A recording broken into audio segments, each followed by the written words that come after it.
Welcome to BitBoy Crypto. We can't let anybody else find out who we are. My eyes are up here. I personally would not advise that strategy. Bugs Bunny or Tweety Bird, how to make money in crypto. Oh, you're killing me. We got Mark Smithson in the chat. He says he's an ADA whole coiner. Wow. Welcome to BitBoy Crypto, the people's channel. Home of the BitSquad, the largest and greatest crypto community in all the interwebs. No channel works harder to keep you in the know about crypto. My name is Ben. We come to you every single day live, a little bit late, 11:30 a.m. Eastern Standard Time, as you guys know. Today is Tuesday, August 2nd. Wow, August 2nd today. Really excited for it to be August. I'm really looking forward to September in 1 month. We'll be gone for 2 weeks. Y'all get ready for this. It's going to be really crazy. I'm going to have no internet access for 2 weeks. This will be the longest I've ever been without internet access to my life, probably. But guys, look, we're in a bear market. Everybody knows that. No other crypto YouTuber is willing to go slay a bear to end the bear market than me. This is for you. This is for you guys. That's how I ended up in this neck brace. That is correct, actually. That's TJ tried to go kill a bear, and he got mauled. And so he has a gigantic hole in his throat. Yeah. I did talk to Crypto Jeb, by the way. I talked to him yesterday. I got the whole story on everything that's going on. And, you know, he is stepping down from over there. But, you know, we're going to still support the Crypto Jeb team, and they're going to keep going. I tweeted yesterday on Twitter about Crypto Jeb. And we were talking about yesterday, Jeb was very integral in how we set up our business. Very integral, getting us involved in C12. It's a nonprofit board of Christian entrepreneurs and CEOs. And it's a lot of the things that we've done to build where we're at. We learned from that group that Jeb put us onto. And Jeb has set up his business in a similar way to where even though he's going to be stepping down, the brand will continue. And I think that's genius. When you make yourself, the tweet I made was when you make yourself irreplaceable, your business goes away when you leave. And that's not a great legacy, in my opinion. Tony D, Candle Mafia, shout out. Is that Tony? That's Tony. That's Tony. That's Tony Bagels. Tony Elbows. Tony Elbows. Tony Elbows. I like it. We got Frankie Fruits and Tony Elbows. You know, you guys didn't know Frankie Fruits was his name before Frankie Candles. So there's a lot of names for Frankie. Frankie, you can put anything after it. Anything after Frankie. It's Frankie Crypto. Hey. You know, it's Frankie BitConnect. You know, Frankie Fibonacci. Frankie. Now you wanted that one. He loved Frankie Fibonacci. So anyways, guys, I do want to say one thing before we really get started and get rolling here, which is we are aware, some people tweeted about it, we are aware there are some issues with our bit pool, our Cardano staking pool. Basically, long and the short of it is the person who set it up for us does not work here any longer. And we have someone else who's taken it over, and it's been a little bit of a transition period. And it was a little...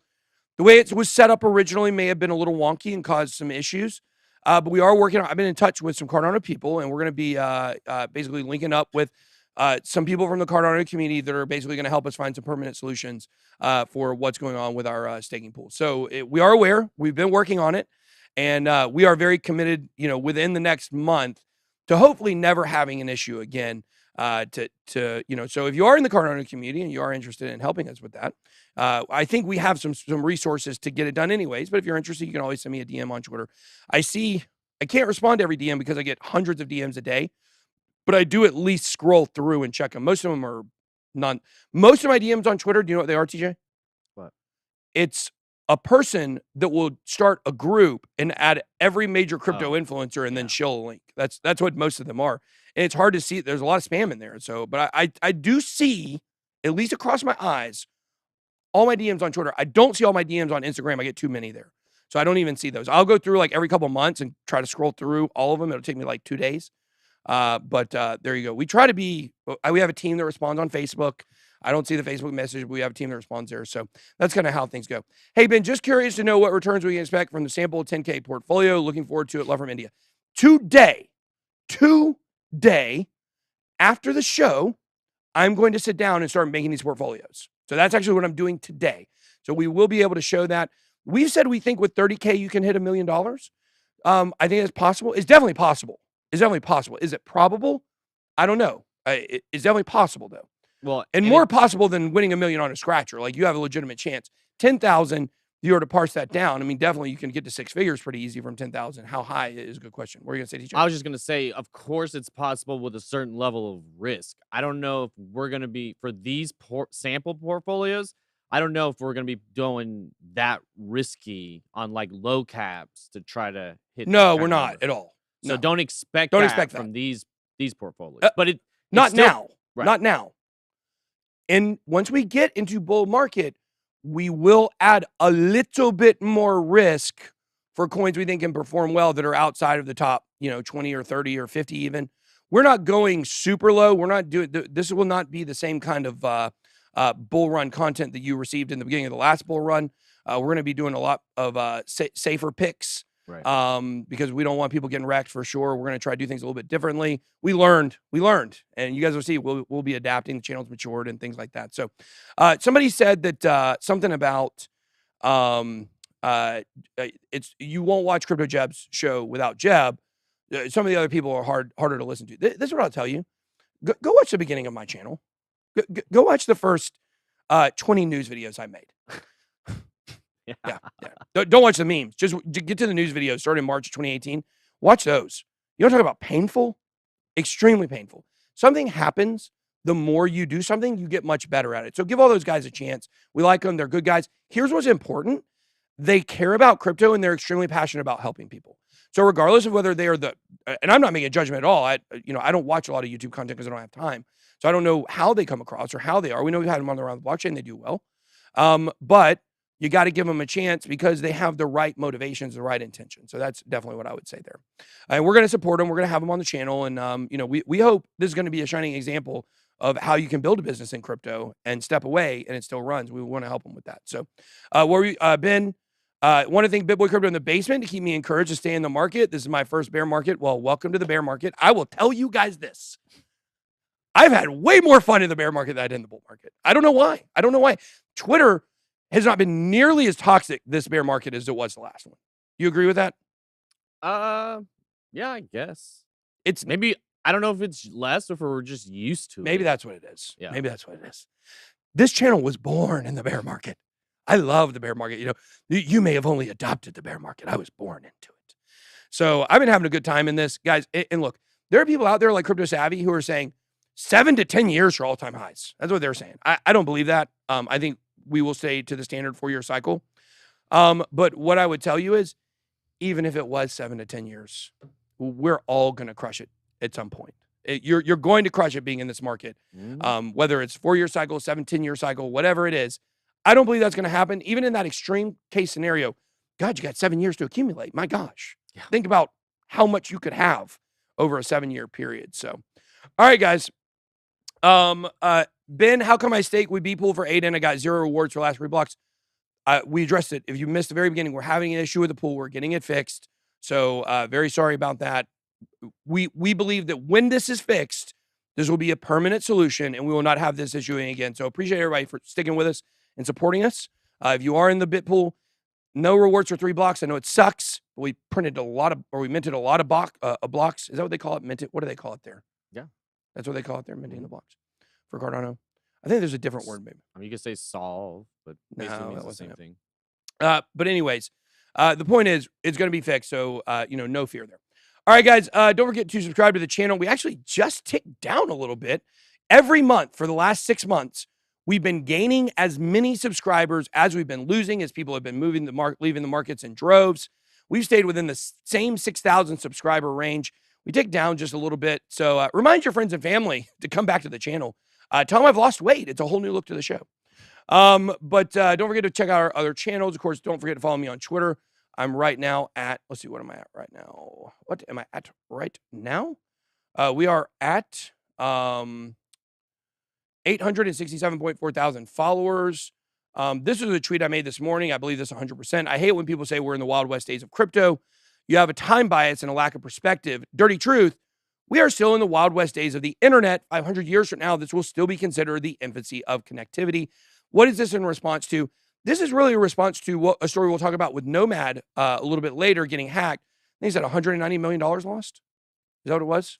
Some There's like close. $190 million. There's only 19 million left. So the money's almost all gone from Yep. Nomad. It's I think it's a DeFi tool or a bridge. It's a bridge. It's a bridge between Yep. Polkadot and something else. Mhm. Moonbeam, maybe. Whatever it is, the point is, guys, we're going to continue to have hacks and exploits in crypto, and we'll talk more about this later. But guys, we have hacks and exploits in everything. Blockchain is actually the way we eventually solve those things. So keep that in mind.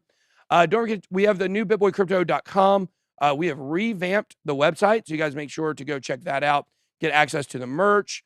Check out our videos. Check out our partner channel, some of our best videos we've done. Don't forget to follow @HiddenMerch. We're doing a giveaway here. You can get it in the post down here. Get access to that. Of course, I am wearing one of our shirts here from Hidden Merch, the BitBoy Crypto fake Lamborghini logo. Thank you, Lamborghini, for copywriting us so we can't use the logo. Even though I bought your car. I bought your car, didn't I? I bought it. What can I? No. They should make that an NFT. So if you actually own one, you have rights to use the logo. That's smart. That's actually a good idea. I know. Why did you tell everybody that? Well, go do it, Lambo. Come on. BitBoy_crypto. Don't forget to follow us there on Instagram as well. 472K. A lot of clips and stuff like that there. And then, of course, my personal account where it's non-crypto stuff. Ben Armstrong. Actually, you can check out the new wrap on the Lambo. Everybody loves it. What do you think about it? This is the first time. You haven't even commented on it. Yeah, no, I like it. I saw the white on it and I really liked. And I liked the addition, very Italian flag feeling, Yeah, I like it. Looks good. Blake, my son, he's 7. He saw it. And he said, you know what his comment was? What? Why did Dad make a Gucci mobile? So the reason why my 7-year-old loves Gucci is because he watches, I think it's what are they called? Something family, the Royalty Family. It's a huge YouTube channel, and their dog's name is Gucci. That's funny. So they talk about Gucci all the time. So my kid doesn't wear Gucci. Not yet, anyways. So anyways, all right, hitmerch.com. You can check that out. All right, let's check out the markets here. We got Crypto Crow coming on, by the way. Yes. Crypto Crow will be coming on about 12:30. And he's going to talk about Cardano, some stuff going on with it. And then also we're going to be talking about what's going on with, he's got an NFT project on Cardano NFT project. It's really cool. Our NFT people, they looked at it and they said, that is freaking cool art. And they don't say that a lot. So BitBoy Crypto just skimmed over your first 10-ish videos. Haha, congrats on the ground you have covered. Thank you so much. It was a lot of hard work back then. But obviously it has paid off. $23,000 for Bitcoin coming in 22,998. Let's do the top numbers, actually. Let me refresh, make sure we're getting the latest. 20,424 coins, 499 exchanges. Market cap down about 24 billion from yesterday at the point of the stream. 1.06 60 billion or trillion, excuse me. 1 trillion 60 billion. Good way to say that. 77 billion in volume. Volume decent for where we're at. Bitcoin dominance 41.2%. ETH dominance ticked down a little bit yesterday at 18.5%. 7 Paraguays. Yesterday it was 7.5 Paraguays, I think, or 8.5 Paraguays. Today it's only 7 Paraguays. And I explained that joke to you yesterday. So if you want to know about Paraguays, go check it out. Those look freaking cool. The Tiffany things. Yeah. I really want one. I'm not going to buy one though, TJ. Yeah, I mean, you could. I saw that's a bull market purchase. Other people tweeting like they just made one custom.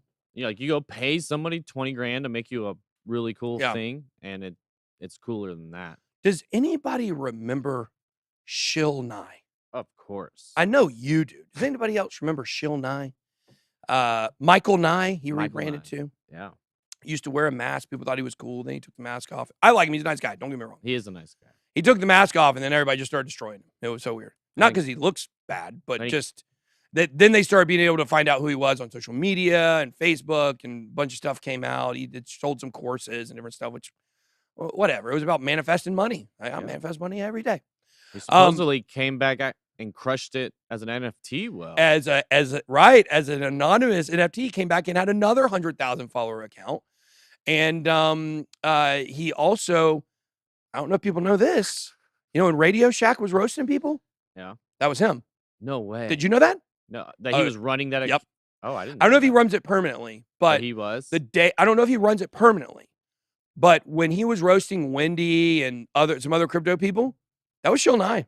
Yeah, that was him for sure. Funny. I know that 100%. No question about it.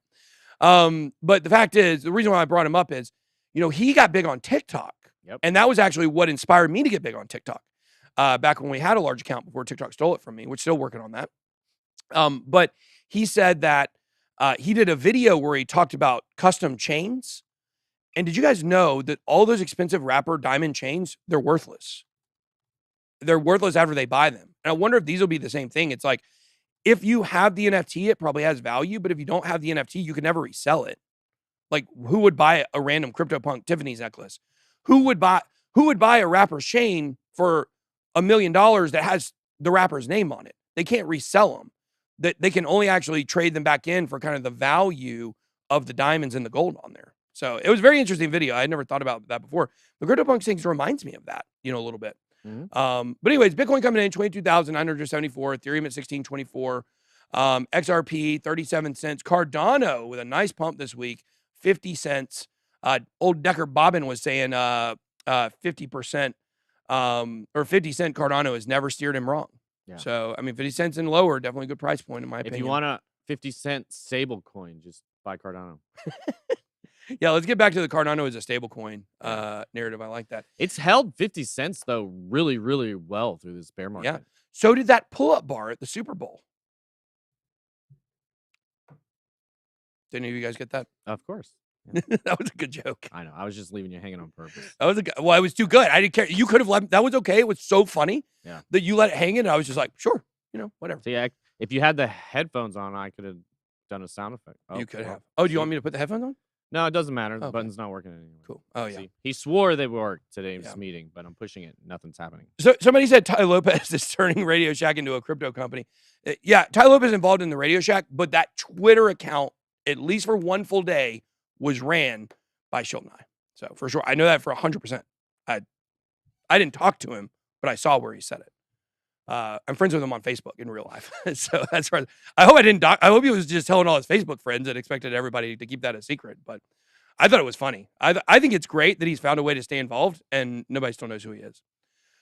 If you didn't know, he was like one of the biggest people in 2017. So, all right, let's talk. PJ came up about the sound effects. Yeah. Naturally.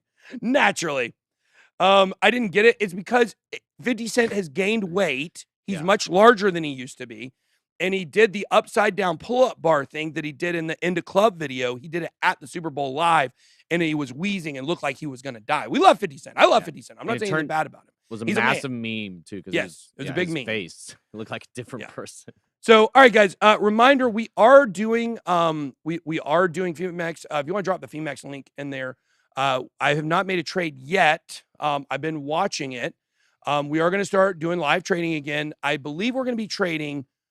I want to trade exclusively. We're going to start with 5X on the 1 hour chart. That's where we're going to trade. I think it's better for the channel for people to follow along and track. Whether I win or lose, that we're consistent with exactly what we're doing. So we're going to start with 5X. We may change it to 10 at some point if I get super bored. But we're going to be using FemeX to do this. So if you want to sign up for FemeX, you can, TJ will drop a link in the chat. But you guys can get access to up to 45. What? Where can I get the link? Oh, you don't know. Frank will help you. But we have our own page here on FemeX. You can trade. You can get up to $4,500 in a bonus and stuff like that. So remember, look, guys, we're going to do responsible trading. We're going to talk about risk management and stuff. I want to show you guys what I'm going to basically be doing to get these trades. We are using a new trading indicator called Lux Algo. We'll have a link for that for you guys tomorrow. We'll have a link for that for you guys tomorrow. Of course, you guys know we use Market Cipher. We've used it religiously on this channel.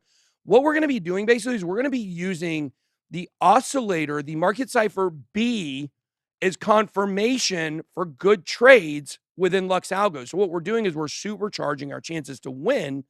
And what we're doing is we're using two indicators together that have separate things that go in them. And when they line up, then it will most likely be an opportunity for a good trade. Tomorrow, Frank is going to come on the show. And we are, and well, he's going to come on today as well. But Frank's going to come on the show tomorrow and explain exactly how to use Lux Algo. And we'll have a link for that, like I said. I wanted to we have a link for Market Cipher, I think. But I want to get with Crypto Face today, and I want to get a new discount code for folks. So we'll have a discount code for you guys for both of those indicators if you're interested in using them. There'll be affiliate links. We get a little kickback for that, whatever. I mean, obviously.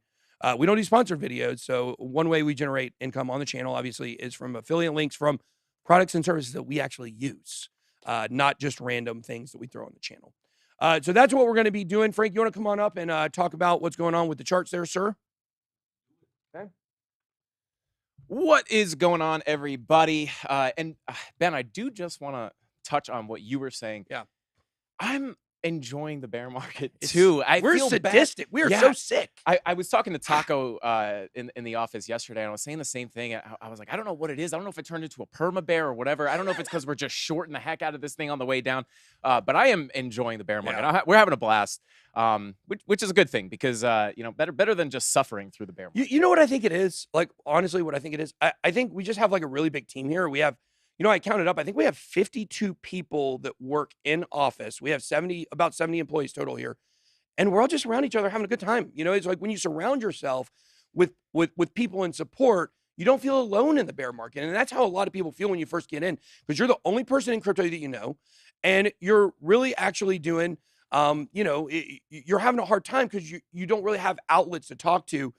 We're all bears together right now, and it's been real fun. So if you guys like to have crypto friends, make sure to smash the like button. Number one thing you can do as a member of the Bit Squad to help the channel out and get more people to see these videos, smash that like button if you're watching on mobile, exit the live chat, hit the like button, come back in. Smart TV, bottom left-hand corner screen, more actions, more options, and then hit react, and then like this video or dislike this video only because of Frank.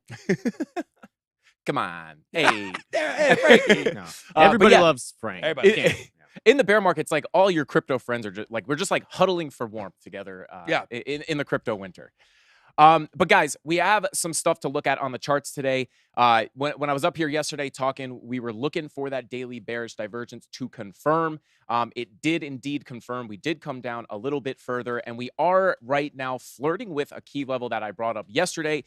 So let's go ahead and jump in and just take a look at what's been going on here. Now, I will preface this with not much has changed since yesterday, to be 100% honest, but we did get the daily bearish divergence confirmed here on the daily chart, which is a pretty bearish sign. Now, it's not the most powerful bearish divergence, it doesn't look like, but you can't ignore this on a high time frame like the daily. So we are continuing to come down here. So that is confirmed. You want to keep that in mind here. Now, just coming to the 4-hour, something I want to kind of show you guys here is this was the level we were looking at yesterday, one of the very key levels. And I was saying, if we come down to this level, kind of two things that could happen here are we're either going to come down and get a big bounce, right? And we can get a bounce to the upside, and then we will see this whole value area right here kind of shift up. Or a lot of times, if you don't get support on this level and you break down below it and start bearishly retesting this support as resistance, it is very likely that you will come back down towards this middle line right here, coming in at about 21,329. So, just to kind of touch on what is going on here, let's go to the lower time frames, and you can see we did come down to this value area, and it's also a really good example right here, right? We come out of the value area, we break below this point, we kind of toy with it, we start bearishly retesting, we get stuck below it, and then eventually you wind up coming straight back down to that point of control right here, again at 21,329. So you see it happen perfectly right there, and that's kind of what we're looking for in this same spot right here. So we did get below it. We are starting to flirt with this line a little bit. We broke back above it. We bounced our head on the resistance a couple times, came back up, and we are now absolutely perfectly holding this as support. So we're going to have to watch this. We could easily break back below this, but, my thoughts kind of stand this. Oh, we got deep fake last time that happened. Yeah, we did. Turned out to be pretty hilarious. Well, I held it a little bit longer. It was just long enough. Yeah. But guys, this is the level we're watching, right? If we do continue to break below this and bang our head on this resistance, I am going to be looking down towards this level here at 21,329. And you do have a bit of confluence here, right? I would watch this trend line to potentially come down and make a higher low before coming higher. And then you have the POC here, and right below that, you do have a local golden pocket that we bounced off of right here as well. Now, this is kind of locally what's going on. These are the levels I'm watching, just so you guys know. Again, if we get stuck underneath here, I would expect to move back down to this point of control.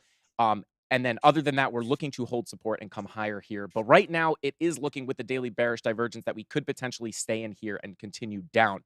Now, one thing I do just want to point out to you guys, and now this is not, this is just kind of looking at the market as a whole of where we are at right now. I kind of just want to break this down real quick for you guys.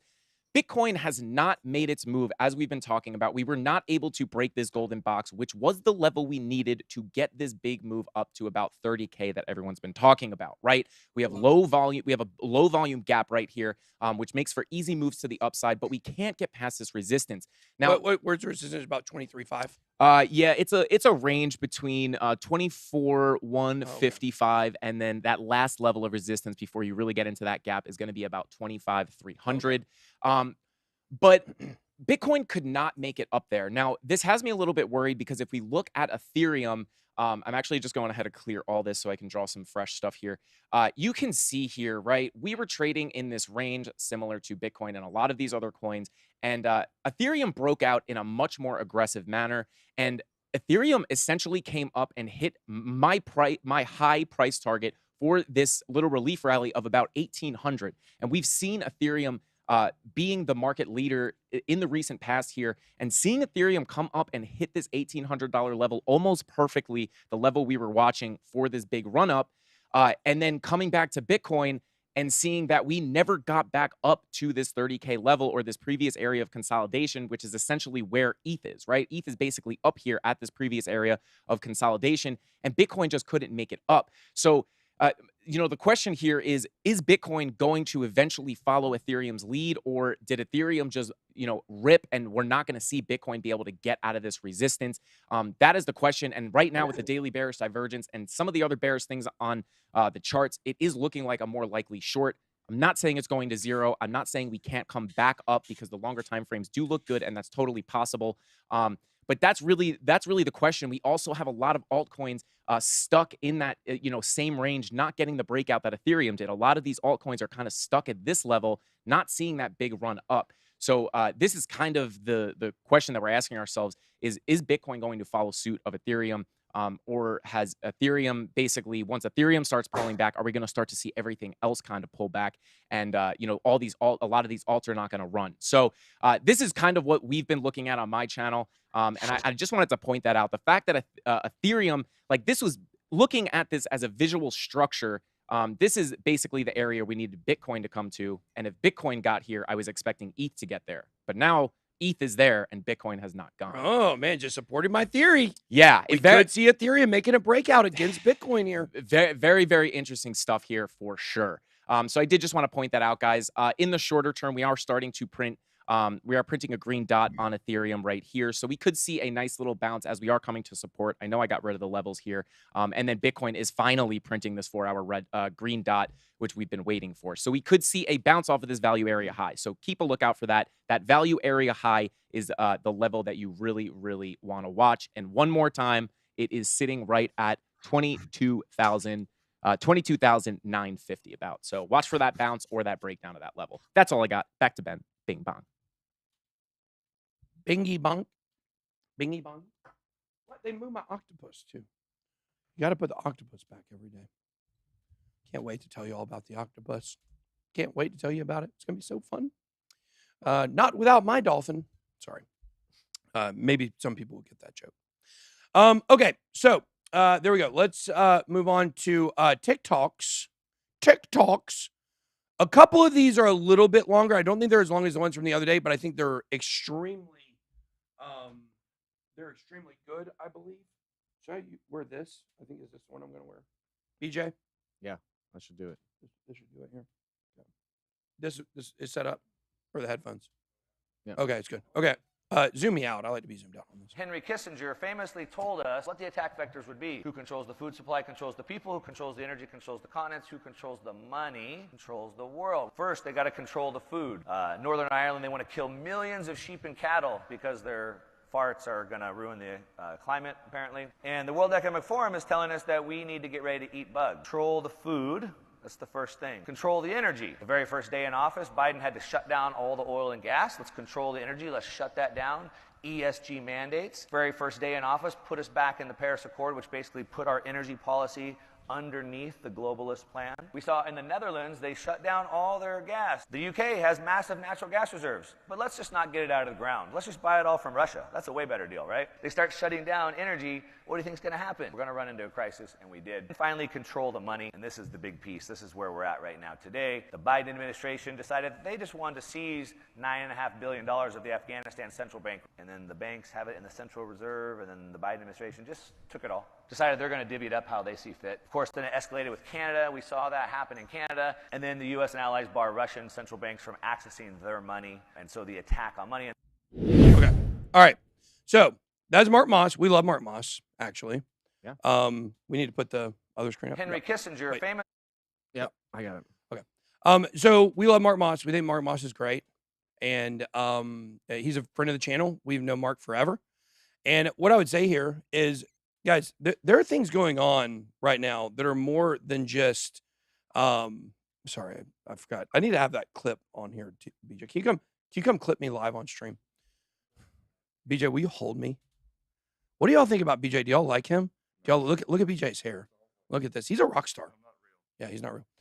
Mark Moss is a guy who really cares about World Economic Forum. He cares about what's going on with the world. He cares about Great Reset stuff. He is a Bitcoin maximalist, but he's one of the few that we like. And, the thing here is, guys, there are systems of control being put in right now.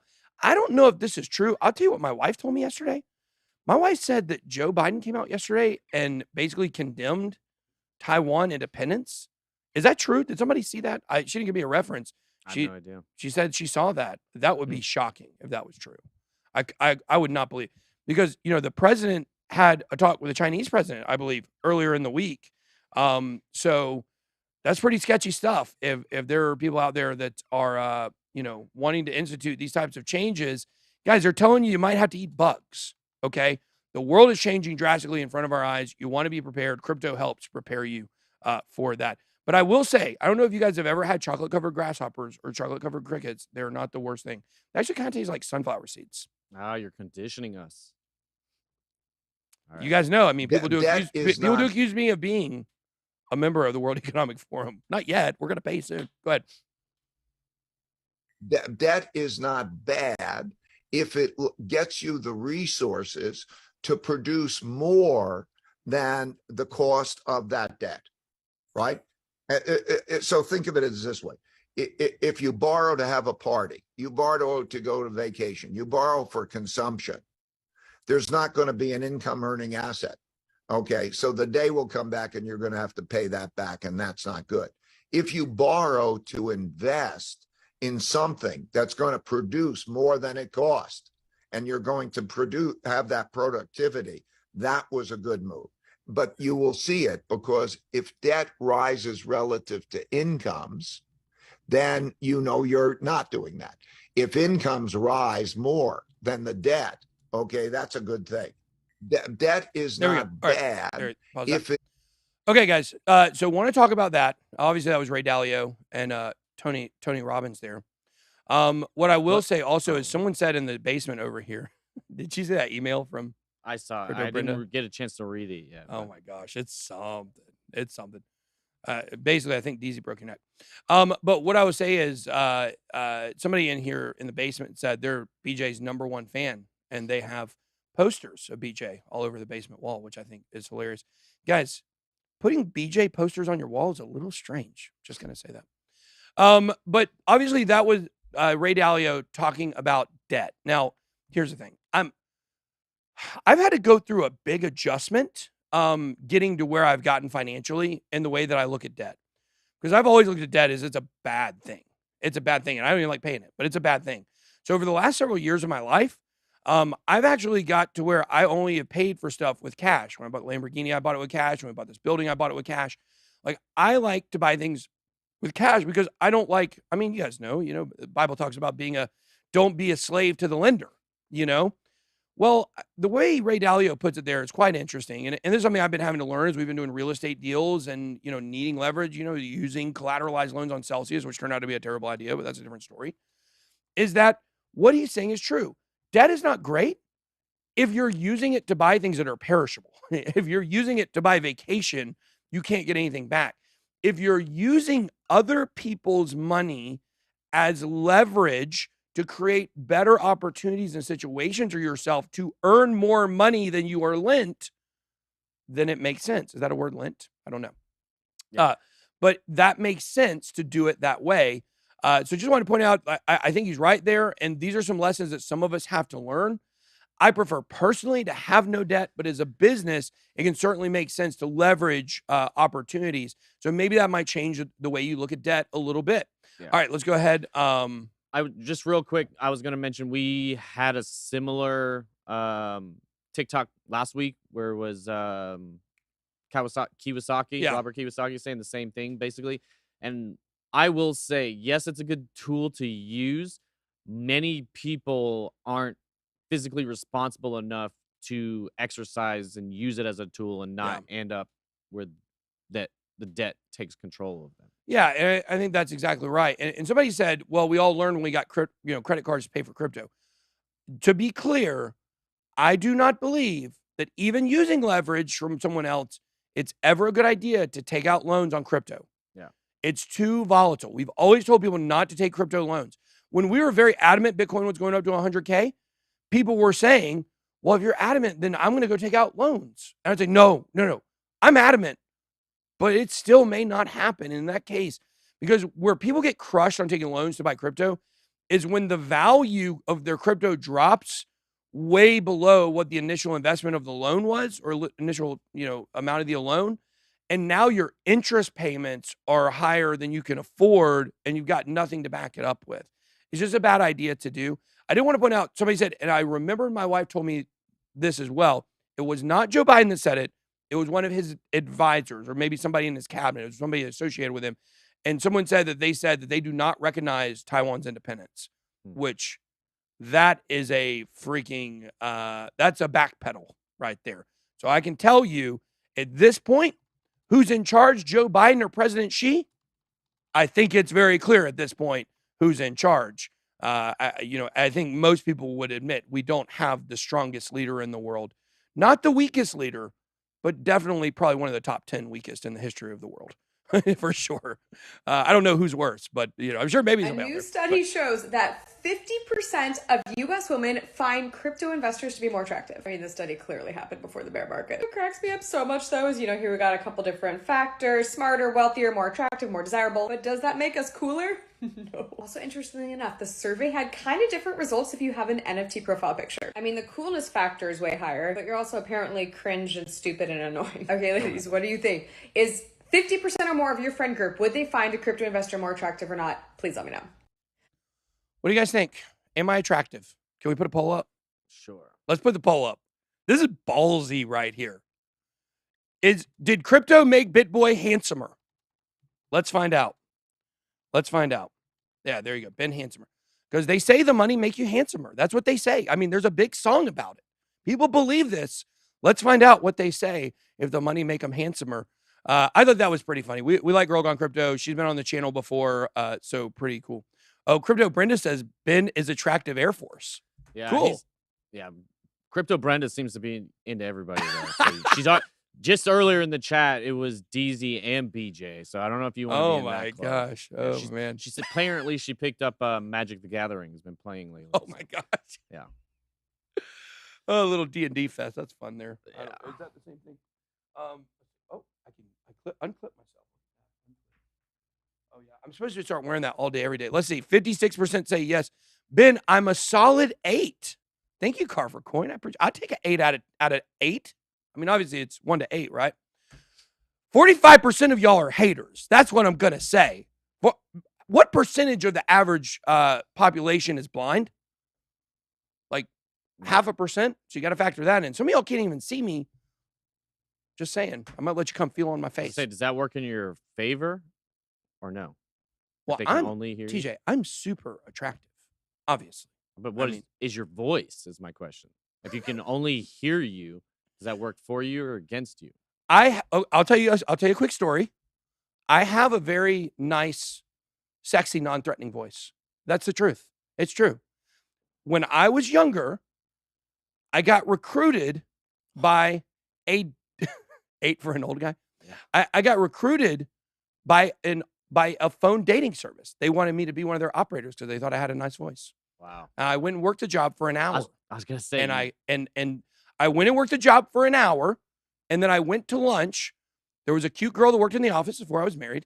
Cute girl in the office, and we went out to lunch together. It's her first day as well. And she told me she was quitting and leaving back, and it was a miserable job. And so I quit at the same time, and we had Chick-fil-A together. It was fun. and then what? But yeah, it was basically what you would do. What you would do at this phone service is people would fill out profiles late at night on Yahoo when, it's like 1 o'clock in the morning, they're feeling lonely. And then you would call them the next day. They give you a list of all the people that signed up for it. And you'd call them and they'd all be like, I didn't do that. It wasn't me. Because they're thinking with their day brain, not their night brain. Okay. All right. Let's move on here. Crypto relief rally runs out of steam. 50 billion exited the market. Bitcoin network activity declines. Suggests longer bear market. We've been telling you this. We're expecting bear market until November, till the end of the year. Some people are saying much longer. We don't believe that. But, you have to leave room that these people can be true. Let's move on. Ether options. This is an exciting news if you're an Ethereum holder. Ether creates history as key metric in ETH options exceeds Bitcoin by 32%. We just had some people on this show yesterday that were saying that they believe on Around the Blockchain. We had a couple of female guests yesterday. I think it was both their first times on. Female trader and I can't remember the other girl's name. What was her name? Can somebody find that and remember that so I don't mess that up? But the point is, they were both great on the show. Enjoyed having them both on for sure. And one of them was talking about the market, said, well, I can really only see Bitcoin, being the driver for institutions and similar to that. I don't think that's true. I actually kind of disagree with that. I understand why she would say that. I think it's a fine perspective. The banks are starting to smarten up too. The institutions are smartening up. Ethereum is where this is at. This is where this is going. I think this is something that over the next 1 to 2 years is going to blow our channel past a lot of other ones, because Ethereum is going to pass Bitcoin. It's going to. I believe this 100%. And when this happens, we've been telling you this for years. You know who else has been telling you for years? Crypto Lark. He's been saying the exact same thing. There are plenty of others. Lark is a person. I'm a person. We've been telling you Ethereum just has so much bigger potential than Bitcoin. This is going to happen. It is coming. So we're starting to see some prospects of that. Did anybody say what her name is in the chat? I didn't see. Can you go look it up? All you gotta do is pull up the video and then scroll through. I don't want to mess that up. Ether has taken Bitcoin in the option market for the first time in history as the open market of Deribit Ether options, which Deribit's like the #1 crypto option site. I think it's options, or maybe it's just the #1 future site in general. It's not necessarily all leverage trading. Well, technically it is, but it's not all margin trading. So we've got, let's see, value of 5.6 billion exceeded the OI of Bitcoin options worth 4.6 billion by 32%. Now, we did have a time during the beginning of this year when Ethereum where Bitcoin dumped, Ethereum dumped as well. And on that day, they crossed each other. First time they ever crossed, but they were basically batted right up to the line. And then over here, you see we've now passed it. This is absolutely incredible what we have seen here. This is, I didn't think we would see this quick. The data from Deribit Exchange highlighted the ETH options are mainly call options with a put-call ratio of 0.26. Put-call ratio hit yearly low as the merge date comes, while Ethereum continues to see growing dominance in the options market. ETH futures quarterly contracts scheduled to expire in December 2022 have slipped into backwardation. That's a nice name. I like backwardation. Interpret Crypto. Interpret Crypto. That was her name. Interpret Crypto. I think she's Irish. She sounded Irish, I think. But they were both very good. I love having new people on the show. So, what? Finally, after a week and a half of my gapped mustache, someone noticed and said it on the show. Guys, I gapped my mustache up so bad last week. It was so bad. And no one has said anything until today when it's actually growing back. That's amazing. It's amazing. And I had some problems with my eyebrows too. I got matching pimples in the exact same spot on my eyebrows. And I popped them and it left gaps in my eyebrows. And none of you noticed. Do you even look at my face? It was horrible for the last 2 weeks. And now that it's growing back, I feel much more comfortable. So there you go. Yeah, I got my mustache up terrible. In a few days, it should be totally fixed. But yeah, I was super embarrassed. I was doing the show like this most of the last week. I don't know if y'all noticed. All right, here we go. Coinbase to add e-staking options for U.S. institutional clients. Now, how dumb would you be to use an institutional Coinbase account for staking at this point? I'm not going to do it. I know that. I know Celsius taught me that lesson. Yeah, so now they're saying you can't unsee it. I know. Thanks, guys. Appreciate that. Of course, I got to poke the bear. I was able to hide this for a week and a half, and now it's out because of me. I'm such an idiot. But the point here is, guys, I would not be doing this if I was an institution. I wouldn't trust a third party with this much money for e-staking. Carcer Coin says, we're not here for your looks, Ben. We're here for your rants. I need a good rant. Maybe I'll do one tomorrow. We'll see. I got to get angry at something. So maybe we can have Kenny come back in the chat today. So just so you know, obviously what this is, institutions putting money on Coinbase, earning staking rewards. With Celsius, we know that is definitely, we got a lot of polarized people about my face in the chat. I don't know if you know that. But with the Celsius situation, I just can't condone staking. You know who I was talking to over the weekend, TJ? Who's that? One of our favorite people, Gaston. Oh, nice. Gaston Cruz. Yeah. Love Gaston. He did say he officially apologized for not moving out here and working with us, and it was a big mistake. I feel bad. I feel bad for him. We offered him when TJ came. We were like, early Gaston, come out here. Yeah. But it's hard to move across the country unless me and TJ actually grew up 5 minutes from each other and didn't know it. He was in California, and that's why it made sense for him to come out here.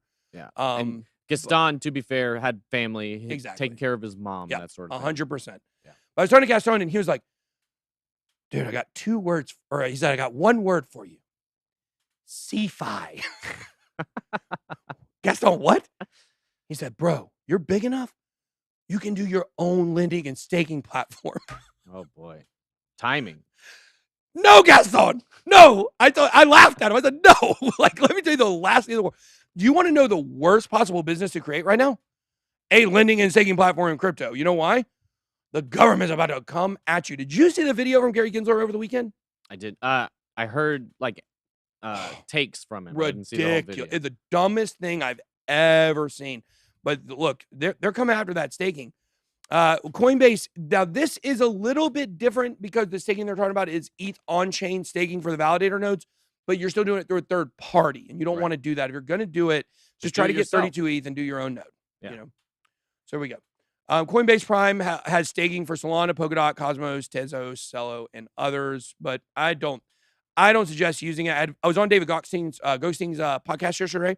I think it comes out tomorrow, maybe on his platform. Love that guy, by the way. That guy is freaking cool. Mm-hmm. I've never really watched his stuff before because, like I said, I just don't consume a lot of crypto content because I'm so busy. But I really enjoy talking to him. One of my favorite conversations I've had in a long time. Yeah. And he was talking about this, this same thing. Like, you just can't trust these people with your money. Like, it was always probably doomed to fail. But we talked a pretty good bit about Celsius and the whole thing, and it's just one of these things where he said, you can always make a few extra percent, doing different stuff, but it's just not worth it sometimes when you're having to do the risk. And we've learned that to be 100% accurate. Stocks and bond yield slip on U.S.-China tensions. I think this is going to become a much bigger story in the coming days, for sure. As we look at what's going on between Nancy Pelosi and Taiwan, stocks slipped and bond yields fell on Tuesday on worries a visit by Nancy Pelosi to Taiwan would further harm relations between China and the United States.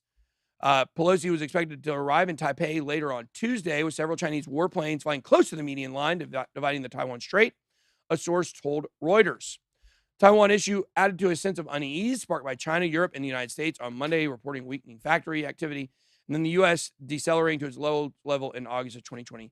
I'm just going to say this. I don't know if we will ever see another physical world war. I don't know if we'll see that. It's definitely possible. I'm not saying we won't. And by physical, you mean guns, bullets, tanks, bombs. Humans. Yeah, humans. Right. Like, we could certainly see robots fighting this stuff. You know what I mean? Mm-hmm. But the fact is that why? Well, it's just it's the nuclear dilemma where everybody's got their finger on the button. If you fire a nuclear weapon towards us, we're going to blow you up. If you do it towards China, they're going to blow you up. You do it towards Russia, they're going to blow you up. So what can you really do? And we've really developed to a point where the financial warfare is what we're going to see more of. The digital warfare is what we'll see more of. So the cyber warfare here, as Jorge Zarita says, there's all kinds of tools for cyber warfare. You can check out our cyber warfare video we did. But what I'll tell you is, if I did not think all those things are going to be true, it definitely looks like it's lining up for a world war very soon right now, because you've got so much political instability and tensions between China and the United States, Russia and Europe, Russia and the United States. You have some tension mixed with friendship between China, India, Middle East, Russia. And it just feels a lot similar to what was going on before World War I. In World War I, it had just got to where there was tension everywhere. And then all of a sudden, one thing happened. Archduke Ferdinand was assassinated. I don't even remember where it was that happened at. And it just set everything off a chain reaction. Man, I tell you what, it feels just like that right now.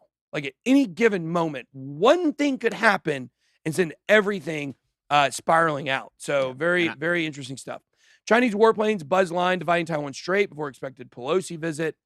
And I mean, you can say that basically the Biden administration coming out and talking about what's going on and saying, well, we don't recognize Taiwan as independent. That is conceding to China, hey, we're going over there. This is about technology. This isn't about y'all. Chill, So 190 million stolen from Nomad Bridge and frenzied free-for-all hack. Thieves rushed to drain the bridge once news of the exploit surfaced. $190 million were lost in the attack. Guys, DeFi just continues to be something that is just not seeming to be safe these days.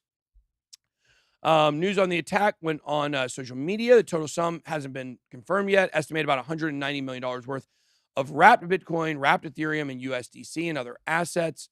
Nomad team took to Twitter to defend. What Nomad Bridge is a token bridge. And so you understand what a token bridge is, this is where you basically have two separate chains where you cannot have on-chain assets swap between the two.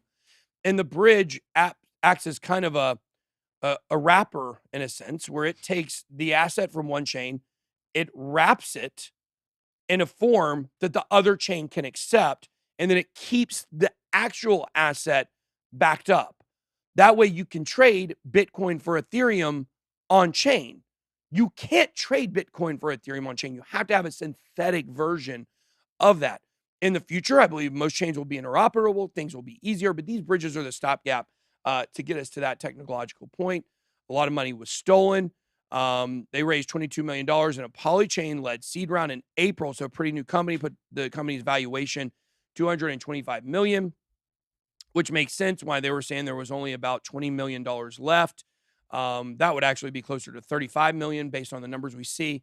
But that was valuation, maybe not real assets. Supposedly there's not much left. Ledger reportedly seeking $100 million in funding. Can you put our Ledger link up there? Do you have that? Yeah. Okay. Actually, was just on the phone with them today. Oh, cool. They're going to send us some of their new ledgers because they don't do the Nano S anymore. Oh, they don't? No, they phased it out because they've got the Nano S Plus, which is basically the same thing with some extra features. So they're going to send us an S Plus and a Ledger X. We might have some giveaways coming for you guys down the line. Yeah. Love giveaways. Yeah. I will find that link, but if you need to find it on your own, you go to the new bitboycrypto.com and check out reviews, and you'll see a review for the Ledger wallet. Yeah, here it is. Just pull it up real quick. You can go to bitboycrypto.com, go up here to the top. Reviews, first one. You got to click the page. I got to refresh, actually. There it is. You can check out the Ledger wallet. Well, I had it. What? That's weird. Is when I refresh it, if I hover over it, it pops up. But then something happens on that video and you can't pull it back up. Well, it works. Yeah, when you get that tweet, I'll drop it. It's working. Yeah, drop it in there. No problem, right? I just want to pull it up. Are you Let me see if I can do it fast. Hold on. I can't. That's so weird. Okay. Yeah, I that's think weird. it's because your cursor's so big, maybe. Wow. What can I say? You know what I mean? Like, I was born with a cursor this big. I don't think that's it, but maybe I don't think that's it. Because it looks like It's like when the video starts playing, the menu bar is dead almost. I can't click on anything. Yeah. So we should have them look at that. We'll try to get that fixed. But anyways, you can check out the Ledger review if you can get there. We'll drop the link in the chat. Ledger, look, I like Trezor. A lot of people prefer Trezor over Ledger. To me, Ledger is the creme de la creme. It's never been hacked. Now, they did have an internal email exploit where where people's data was taken, but not anything from the wallets. And a lot of people don't like them because of that. So that's a fair criticism. You're all about security, and then you get hacked, you get exploited. People's data, they don't like that, but I've forgiven them for it. I don't care if people know what my address is. You can show up. If you show up with nefarious purposes, you're going to leave a different way than you came. So I'm not scared of that stuff, but some people are scared of that stuff. It is what it is there, but I'm a huge fan of Ledger. I think it's fantastic.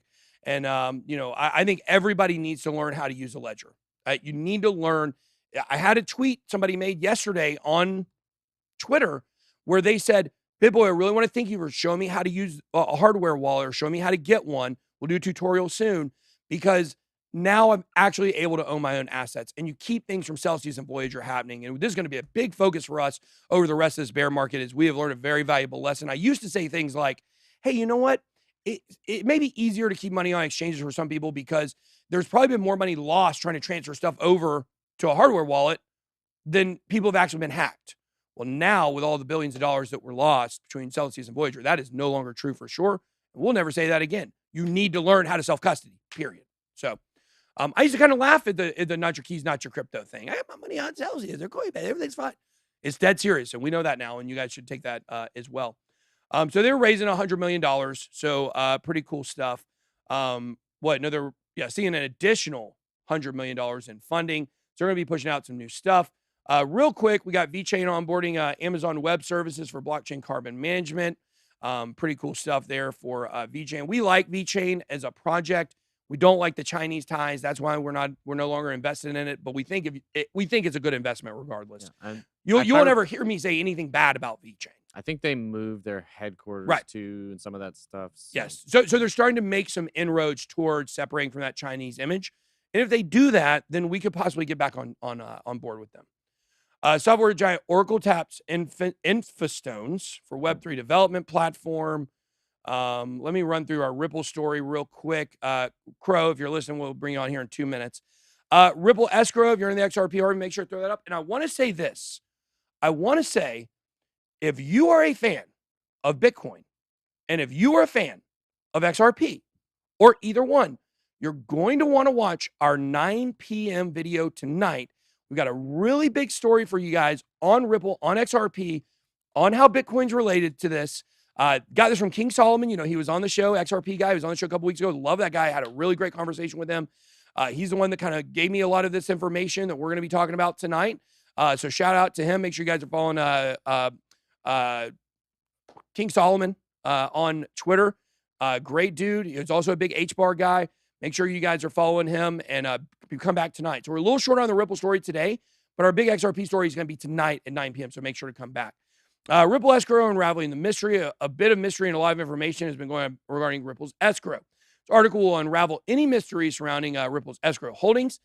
In December 2017, Ripple created 55 escrows, 1 billion XRP each. Each month, one of these billion escrows would expire, returning the 1 billion to Ripple. Ripple could then use that XRP to return a certain amount to a new escrow. And you guys can see some of the stuff that's been going on. And then you guys see on January 18th, there was zero. Or January of 18, it's moved from about 900 million every month to about 800 million. When Ripple first escrowed the 55 billion XRP, it used 11 different wallets, each holding 5 billion XRP in the wallets. 9 of the initial wallets have zero escrowed in them, and 10 new wallets have been created. Currently, the last escrow ends in April 2026. Starting from July 22nd up until March 2026, each month, a total of 1 billion XRP in escrow will end. So there you go. There's some information about all this. You can see this is the new schedule. It's going to be a lot less going forward. Why would they be doing less XRP for that? What do you think they are expecting? They're expecting the value to go up significantly. That's why they would be decreasing that, in my opinion. That's my opinion on why they're doing that. Also, a lot of people are talking about how, you know, the $10,000 to $30,000 XRP buyback, because there's going to be some tension between the cost of XRP on the private layer compared to the public layer. David Schwartz shot that down. Crypto Mason did a great video on that on TikTok. I wanted to include that today, but I didn't because we were already full. But go check out Crypto Mason on TikTok and see what he had to say about what David Schwartz, Joel Katz on Twitter, had to say. This is the main developer, the CTO of Ripple or of XRP, and he says he doesn't think there's going to be any tension between those two prices, and that's fine. Like the price is going to be fine no matter what, guys. So, all right, let's go ahead and bring on Crypto Crow. Hey, make sure I want to my favorite conspiracy on the Q&A. Somebody super chat that earlier. Sure. Uh-oh. There he is. This is Crypto Crow live and in person. What is going on? What's going on, man? You hear me okay? I have no audio. Oh, I'm in the wrong one. Hold on. Yeah, I can hear you good. He had the wrong headphones on, so give 1 second. I'm on the wrong one. Oh, I can hear you now. Perfect. You hear me What's better going on, now with man? the earbud? Yeah. What's up, brother? Not much, man. If you guys don't know, Crypto Crow is one of my favorite people in crypto. He's 7 feet tall. Well, you're guys. one of my favorite people. He makes me look like a little person. He makes Justin Williams look Yeah, short. he does. Yeah. He does for sure. But your best I was quality. actually as tall as Michael Jordan in the 8th grade, so I Were think you I even really? make him feel short now. Wow. Yeah. Yeah. I was That is 6'6". Golly. Listening to you guys, listening to you go, man, for like the past half hour has been there's just so many jokes. I mean, I even made notes of everything I wanted to crack fun at, but now I'll wait. Okay, we can wait. Well, we love Crypto Crow. Make sure you guys go check out his channel. We'll drop his channel in the chat so you guys can go check him out. OG, been around, making YouTube videos way before I was in the space. And a great friend of mine. We've always been good friends ever since we first met. So let's talk a little bit about Cardano. We're going to eventually talk, you know, you got a really cool NFT project coming out. We're going to talk about that. But what is your general thought? We've seen like kind of institutional interest in Cardano ticking up here recently. What are kind of your prospects for, you know, where Cardano is going? And also I want to know, like, where do you think it's at right now? So, you know, obviously I've been following Cardano since December, actually earlier than that, but I started talking about it on YouTube in December of 2017. Mm-hmm. And I've been it's one of the only real projects I've kind of kept up with throughout all the years. And, you know, where we're at, it's still building. You know, I mean, a lot of people are complaining, everybody wants the moon tomorrow, but the fact is that we're in a bear market. And so, you know, regardless of what sort of development or milestones are hit by Cardano, I mean, Bitcoin is still kind of what happens through Bitcoin spills through everything else. So Bitcoin's going up, Cardano's going to go up. If Bitcoin goes down, and there are some discrepancies sometimes during a bear market and even in a bull market where, you know, Bitcoin could be stagnant and maybe Cardano will shoot up. Yeah. But, you know, realistically, I don't think we're going anywhere for a while. I mean, across the board. And you know, I see some people talking about August being this big moon boy month. And I don't know what your stance is on August, but I think by the end of August, I think we're going to start really dropping. Like, I think hopefully we may very well see like an actual bottom confirmed. You know, I'm looking at this point at the 300 moving average, the 300 weekly moving average. I'm looking at a lot of different things, waiting for this to happen. And you know, what's your target? What's your target for bottom of the market? Like, what kind of time range are you just potentially looking at? I mean, I'm hoping to see. So I'm waiting. Initially, I was looking at the 200 weekly. And I don't have my charts right in front of me, but I think the 200 weekly was somewhere around 17 grand or something like that. I can't remember. And, you know, the 300 weekly movie, we blew right through that. And so now I'm kind of looking at the 300 weekly and I'm looking at the 50 over 100 moving average. Once they cross over, which I've kind of projected to be like August 29th, you know, give or take. And I'm looking at that, and I think that's probably when we're going to drop down, hit that 300 weekly, and then confirm a bottom most likely. And then we're going to go sideways for a while. And I've, you know, a lot of people that saw on Twitter, like on April 13th, I called the peak of the market. I'm like, this is the peak, and everybody got mad. And I said, but this is going to be a 2-peak cycle. This is going to be a 2-peak market. And you and I have talked about it in the past. And everything that I had laid out happened. And everybody's like, how the hell did you do that? And I pointed them to the NASDAQ 2003 chart on. If you overlay that, but condense the time frame, it's almost identical to what's been happening to Bitcoin since the beginning of the last bull cycle. And so if you were to basically overlap that with a bars pattern, you can kind of see what's happened and where we're likely going. And so the technology, while great with Cardano, isn't going to be what sets, that's what's going to drive people to accumulate during the bear market. But in a bear market, everything is being pushed down, whether it's from outside sources or institutions dumping or whatever the case, market makers, you name it. Everybody knows that the price is expected to go down. So, it's basically the same thing I did, when you watch my live chat, all the new millionaires who were getting into Cardano during the bear market, the people that were sticking around paying attention and buying Cardano at 2 cents. Cause I'm like, look, it's psychologically, it's a struggle because you're thinking, wow, it's dropped all the way to 2 cents. How does this make sense to put any money into it? And, those that did are now millionaires, a lot of them. And we're in a similar cycle you were right telling now you were where I'm telling people to saying, buy Cardano at 5 cents for sure. Yeah. Yeah. And it's like, it's the same psychology. It's like when the sky seems to be falling and everybody's running for the hills, that's where you have to kind of dive in and start accumulating what you can. And then sell when those people that are in the hills decide to come back for water. Right. And you sell them that water at a much higher price point. So, but outside of the technicals and kind of the global realm, of things, the technology it's still in a development phase. I mean, we've got Vassal that's obviously coming soon, and above Vassal, I'm waiting for Hydra. When every node, I don't know if you have a node. Obviously, I have the Crow node that's been going forever. You have a node, and it's like every node is going to be able to handle like 1,000 transactions per second. You multiply that by the number of nodes. I mean, we're going to be well over 1 million transactions per second compared to Visa's like 150 million a day, which is the grand poobah of all transactional throughput.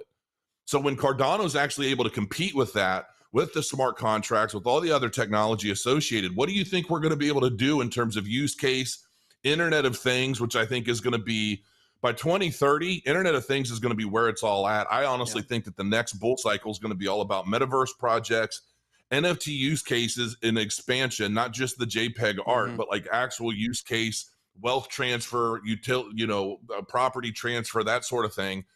All of these things are going to be a big deal as we move forward. Metaverses. I got one for you. I got one for you as well. Storage coins. And the reason why storage coins will be big is because of metaverse. We've been building in Sandbox.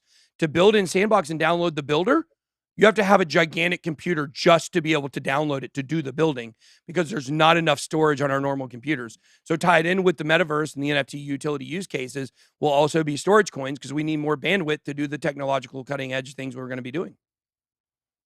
Yeah, what was the one I bought in? Like, God, I think I bought in at 20. Was it Gnosis? I can't remember. Started with a G, I think. It was probably Gnosis, But yeah, there are a lot of those. Was it Gollum? Gollum. That's it. There you go. Yeah. That's it. Yeah, that's some old school shit right there. Oh, it is. My precious. Yeah, exactly.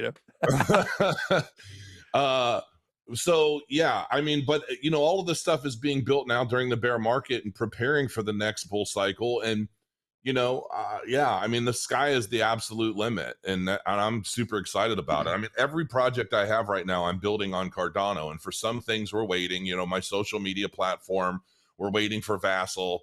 And obviously Hydra is going to play a big role in being able to process all that extra throughput. And so, but yeah, it's all coming. I mean, this is the age of building for Cardano. And I think once we actually get to where we're expected to be, I mean, look out, because a lot of these other projects I think are going to be really exposed. Yeah. Well, I'll tell you, I was not a Cardano guy in the beginning.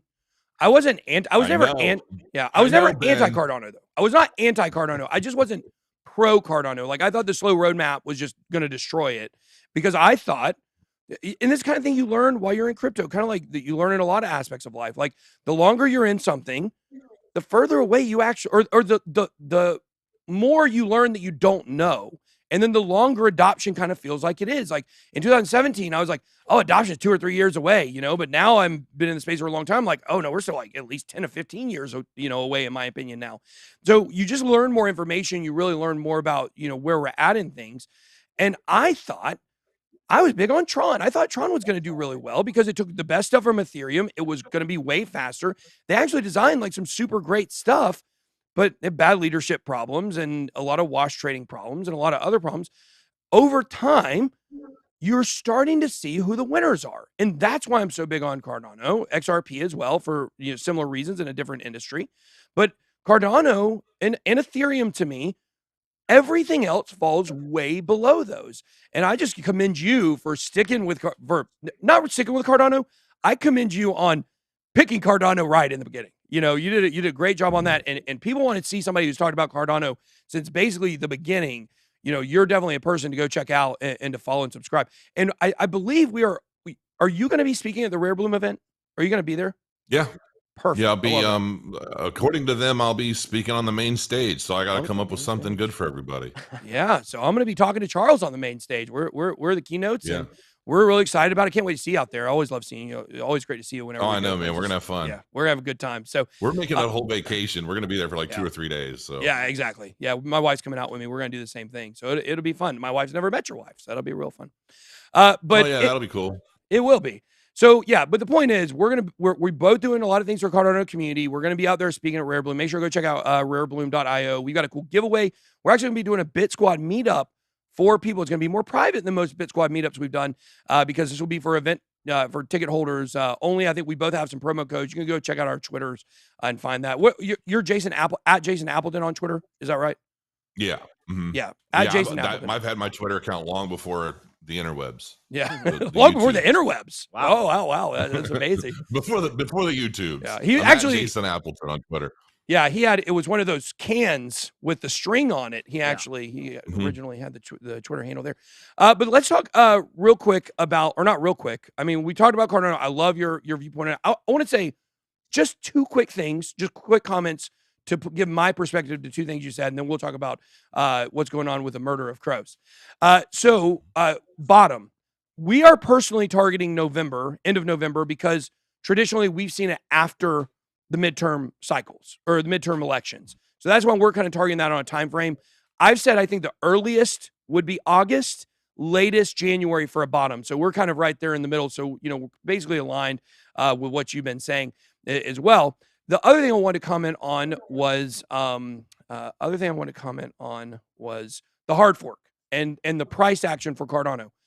I do believe we have a good chance to see Cardano dominance, if you will, go up against Bitcoin. If you see the value of Cardano versus the value of Bitcoin, I think we'll see that go up when the hard fork goes into action. But it'll come back down. It'll come back down somewhat, but I think it will still remain higher than it was before. Because I think Bitcoin dominance is going away. It is going to drop tremendously over the next cycle. But I think we're going to see a Cardano move. You're not going to get rich. Cardano is not going to be all-time highs. It may not cross over $1, but it could go up to like 70 cents or if the market was still where it is right now. So those are two comments. But I want to talk about your Cardano NFT project.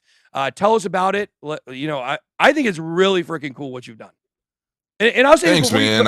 But before you say this, I want to say my NFT people, Justin Williams and DZ, they're very snobby about NFTs. When they saw your art for what you're doing, they didn't even know I had talked to you. I went to him. I was like, hey, Crypto Crow's doing this NFT. He's like, we know, we love it. It looks freaking awesome. So they're very impressed with it. So go ahead, take it away. I wish I were the artist. As a matter of fact, my artist just told me I'm going to be his last commission work ever. Wow. So I was like, wow, like it actually kind of, I saw him talk about it on Twitter a bit, and I was like, that's a big statement because he is so good. He also did my Twisted Times. So it's the same artist did my Twisted Times and did is doing the Murder of Crows. And then we had another gentleman that did the coloring. So yeah, I mean, basically the whole thing is, for years, I'm sure you get the same thing. A lot of people are saying, oh, what you need to come out with your own crow coin. Yeah. You need to come out with your own this, your own that. And I never wanted to do the coin just because I just didn't have any real purpose for it. I didn't want to just put out a coin for no reason. And with the NFTs, I'm an artist. I paint. I mean, I'm painting little miniatures right now, for Warhammer 40K. I'm just a big nerd. And so, and I love the crow. I love crows. I love everything about my own brand. That's why it exists. So, and I have all these projects in development. I have this tactical game and the social media platform, and I have all these other things, the trading bot and all this other stuff. And I'm like, how can I create something that is fun and it looks good and it's just really interesting, but actually has real use case above just a cute little cartoon, right? And so and that's basically how the idea was born. It was just kind of I don't expect anybody to get rich from it. I don't expect anybody to like buy one today and it's going to be 5,000 ETH tomorrow. I don't expect any of that. But there are so many people that have been supporting me and have been a part of me for so many years now, and it kind of gives everybody a way to own a little piece of the Crow, the family, the group, the everything that we do, and all of the, you know, the lessons learned over the years. And it's just kind of like a token, you know what I mean? It's a way of saying, hey, we support you, Crow, and we want a piece of this, and we want to show the world that we're part of that murder of crows. And then from that, there'll be a lot of different use cases that we add on. Some I can't talk about because the platforms don't exist yet, but are being built. I'm expecting to see some of this from my developers this month. So is this an only like OnlyFans for crypto people? So oh gosh, oh, did I call it? Oh no, let's move on. That was supposed to be a joke, I think. No, well, I can say it's basically going to be a blend between like a Twitter and an OnlyFans style content delivery system, but not focused around adult content. I was totally and then okay.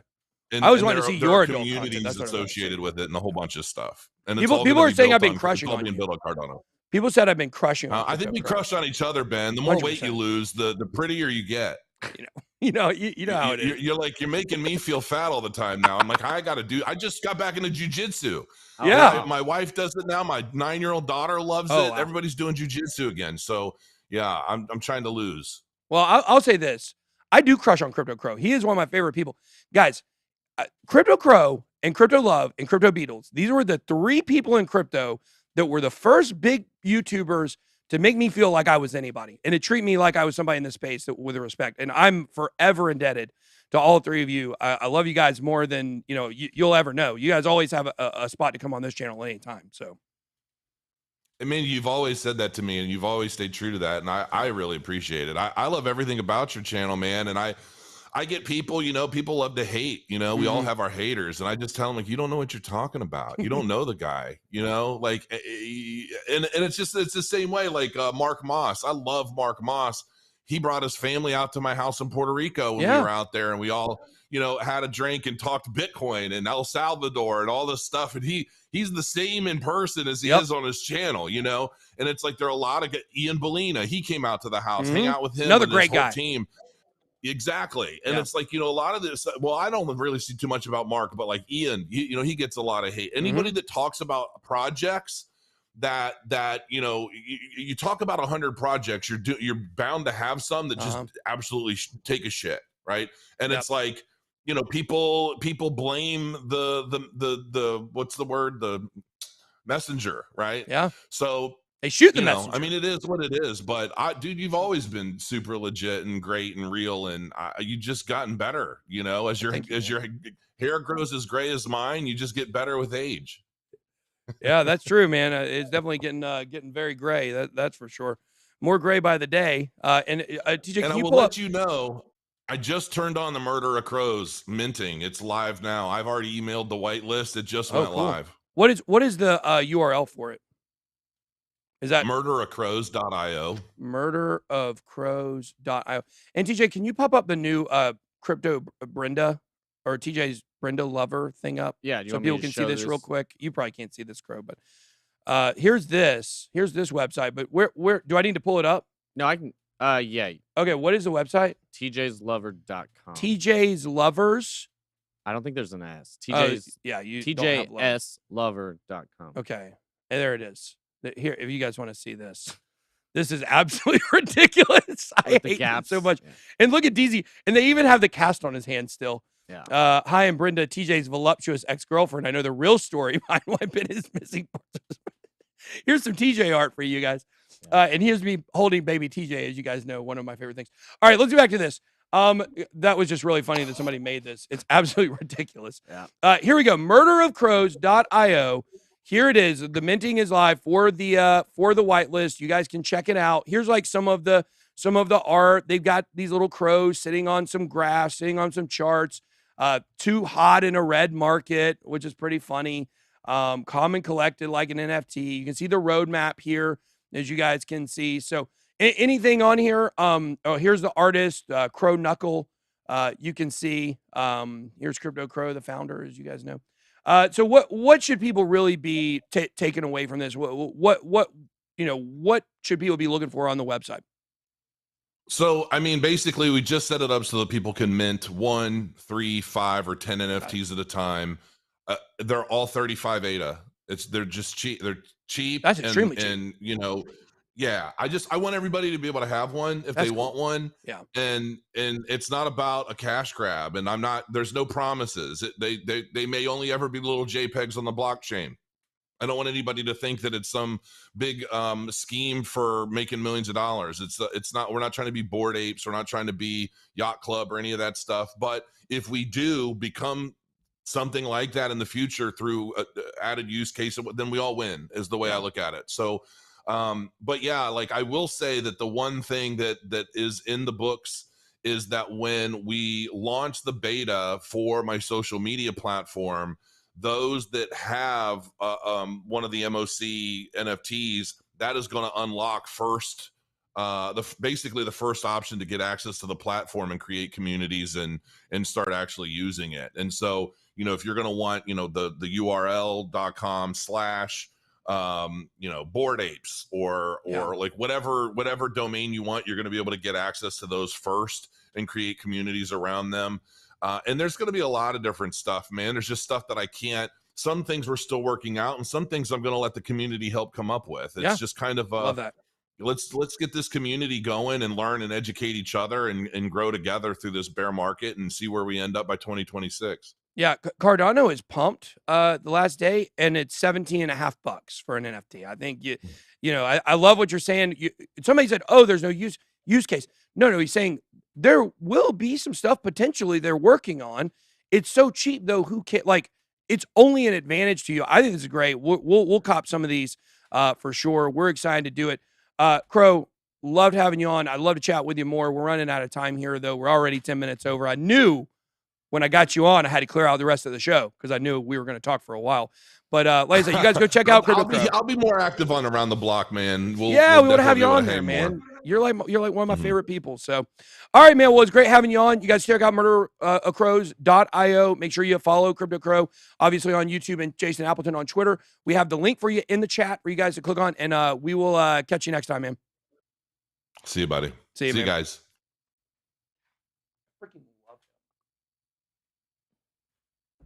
I freaking love Crypto Crow. He is one of my favorite people in the whole world. He's a good guy. He was in Puerto Rico for a while and he wasn't doing as much content. He was having some internet issues and different stuff down there. He's back to making content. One of the OGs in the space, been around, somebody I learned from and really learned how to do crypto YouTube from in a lot of ways. So one thing you want to see somebody go on some rants? The only difference between me and Crow is with my rants, my blood pressure goes up and my ears pop. He cries. It's the only difference. So I love him though. He's an awesome guy. So you guys check it out. We're going to cop some of these for sure. Do we have a couple Q&A we can do real quick and wrap it up? Yeah. Did you want? Okay. I don't have anything to go. People saying he looks like Negan from The Walking Dead, which doesn't make sense. But someone said he's Negan. I'm Eugene. You don't know who that is, but that's quite the compliment they gave. Yeah, I didn't get that far. He's a very smart guy. From earlier in the show, Super Chat wanted to know your favorite conspiracy theory. My favorite conspiracy is probably that dinosaurs were not real. That's probably my favorite conspiracy. Like getting into that. Look, here's the thing. When you look at fossils, I'm not saying I believe this. I believe dinosaurs probably existed. But when you look at fossils and you go to museums, they're almost all fake. A museum might actually only have 2 real fossils. And everything you're else looking at the museum that's a fossil, completely fake. There are very few dinosaurs they have found full skeletal remains from. So that's my favorite one. Because I like to think that we've all been tricked and there's no dinosaurs. I think that would be pretty cool. But we just don't know that much about stuff. Obviously, like looking into alien conspiracies because you guys know I love aliens. That's Brian says his Graph a good project. I bought it at 10 cents. We like Graph. It just barely didn't make our cut for holding, but we like that one pretty good. I want to know what everybody's favorite conspiracy is. as well. So how's my father doing? Thank you for asking. He's got his final round of chemotherapy coming up in a couple weeks. I may try to take a day off maybe and go up there with him one of those days while he's doing it for support. But he's coming up here tomorrow. My dad will be up here tomorrow. I would let him come on screen and say something, but I have no idea what my dad will say. It would be very sketchy. Very sketchy. I'm just kidding. Love my dad. Hey, Ben, it's one of the members of BitSquad from Taiwan. I'd like to let you know we will defend our own country at any cost. Just keep supplying us arms. American support like yours is huge for us. We really look up to you. Thank you. Well, I support the people from Taiwan 100%. And we do not support China in pretty much anything. We love Chinese people. Don't get me confused on this. We love those citizens. We love the people that live there. We hate the CCP. We hate control. We hate that stuff. So thank you for noticing that. We certainly do support you in Taiwan. What about the everything's a simulation? That's okay. Simulation theory to me is so interesting because look, people know this by now, and I have very strong reasons why I believe what I believe that go beyond just reading things. I do believe in God. I do believe in, I do believe in inerrancy of the Bible. I am a Christian. It is what it is here. But if you really start looking at simulation theory and how it compares to creationism, it's hard to untangle the two. It really is, because you're ultimately saying there is a creator no matter what. I just cannot get behind the idea that everything came from nothing, that there was nothing to start things. To me, that takes a much bigger leap of faith than to believe that somehow this was created, whether it was, and even if you start going back through simulation theory, you still have to get back to what created the original thing that we got the simulations from. My brain can't wrap around that. I think it's a much bigger leap of faith to say, well, we just don't know. We've got no idea at all what possibly started everything, but it was a non-living or thinking thing that created all. I just can't get behind that. It makes no sense to me. But I think simulation theory and how it compares to creationism and Christianity is a very interesting thing to look into. So I'll say this. I'm a Christian. I believe I have full faith, but the whole thing of faith, you can't be 100%. That's the whole idea of faith. There's a leap you must make. So when it comes to, that leap, I leave room for simulation theory. I think it makes more sense than anything else that we've been told. So go ahead. Do you see post? I'm not a Scientologist. Someone said that. I'm not a Scientologist. No, if you're a Scientologist, you watch channel, we love you. But I'm not a Scientologist. Do you see post-election dump in all markets based on past, in parentheses, with the final bottom in late November, early December? Yes, I believe. Yes. The answer to that question, yes. I don't think I have to say anything more. You said it right there. Post-election. Midterm election, yes. And then last question. Do you think projects like Chainlink and Loopring will suffer from the rollout of Polygon's ZK EVM? What does Chainlink have to do with that? An Oracle solution is different than a layer 2, right? Yeah. They're not the same thing. So I do not know why Chainlink would, but look, you guys know we don't do sponsor stuff. I don't do advisor roles. I don't do paid sponsor or advisor roles on anything. We were a paid advisor for Cartesi for a long time. Cartesi is the project that out of all the projects we've ever supported on the show that had any financial backings at all, whether it was an investment or whether it was, whether it was a sponsored video or an advisor role, Cartesi was the one I was the most sad that we had to leave behind. Because I really do believe Cartesi, a roll-up solution, is an optimistic roll-up solution. I believe, if I'm remembering correctly. Haven't looked at it in a while. I believe it has a chance to compete with Polygon, or at least maybe be like the Cardano to Polygon's Ethereum, something like that. I really still believe in Cartesi. I think it is a really great project. And I know the team, and I know their beliefs, and I know what they want, and it's not cash grabby stuff. And that's what I think separates it from a lot of other projects. I just wanted to say that because we're talking about these roll-up solutions. I think they have a great potential. Nothing, in my opinion, is going to beat Polygon. Polygon has won at this point. Their marketing machine is insane. Their technology is great. The transactions are fast. The rollouts are good. Their ZK EVM, which is a roll-up solution for the Ethereum virtual machine, this is going to be incredible. I think this really can hurt Loopring. I think it could hurt some of these other roll-up solutions, whether it's Optimism or I don't know exactly what Arbitrum is. I don't know what their specific layer 2 solution is, like a roll up. But what I would say is that I think Loop Green could potentially be hurt, but it's still going to be a viable project. There's enough space for everybody. But Polygon, in my opinion, at this point, it is their game to lose, just like it is with Ethereum. For Cardano to pass Ethereum, Ethereum's got to mess up somewhere, and then it can happen. For Polygon, it has to mess up somewhere for anything else to catch it, in my opinion. It's just too far advanced at this point. Hats off to Polygon. We love Polygon. We've been a supporter for a long time. Crypto Zombie told me about Polygon when it was launched as Matic and said, this is the one to watch. And it took me a freaking year and a half to realize he was right about it, which I would have been right there in the beginning. So, all right, guys, that is all we've got. Ben, is it true that the BitBurn founders are trying to get you to promote them? We don't promote anybody. So I don't care if they're trying. I don't know. Maybe they are. I don't know. I don't pay attention to that stuff. Still, we say we don't do sponsor stuff, and we get hundreds of requests every single week. So I don't know who those people are. It could be great. It could be a scam. I don't know anything about it. But just because someone's trying to get me to promote something, we don't promote things. So it's totally irrelevant whether they're asking or not. So that's all we got. Thanks for Crypto Crow to coming on. I hope you guys check out that project. I love its low price. Love everything about it. That's all I got. Be blessed. BitBoy out.